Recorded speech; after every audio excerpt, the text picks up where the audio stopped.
पूजा पाठ धर्म भक्ति से दुख दूर होगा ऐसा नहीं है, ना ही कहीं लिखा है ऐसा, ना ही किसी का हुआ है और ना हो सकता है।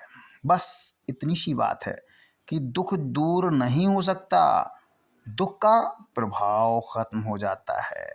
जैसे पंखा चलाने पर गर्मी का मौसम चला जाए, ये तो नहीं है, ये तो हो ही नहीं सकता है। बस उस समय हमें गर्मी का प्रभाव कम हो जाता है, गर्मी का एहसास नहीं होता है। जैसे आपने हीटर चला लिया तो सर्दी समाप्त हो गई, यह तो नहीं कहा जा सकता है और ना ही हो सकती है। बस सर्दी का प्रभाव समाप्त हो जाता है और आपको आनंद आने लगता है, अच्छा लगने लगता है।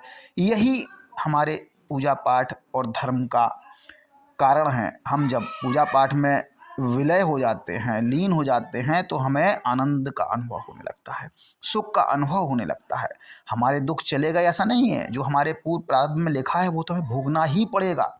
लेकिन अगर हम पूजा पाठ करते रहते हैं तो दुख भी दूर खड़ा खड़ा देखता रहता है, लेकिन हमारे जीवन से जाता नहीं है, लेकिन दूर हो जाता है, थोड़ा दूर खड़ा रहता है वो। और जैसे ही हम पूजा पाठ हमारी खत्म हुई या हम थोड़े से अपने जीवन में आए दोबारा लौट करके, तो फिर से वो हमारे ऊपर असर करने लगता है।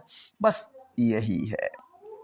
तो आप समझिएगा कि जीवन में धर्म है, जिसके जीवन में धर्म है उसके दुख दूर होंगे ऐसा नहीं हो सकता है।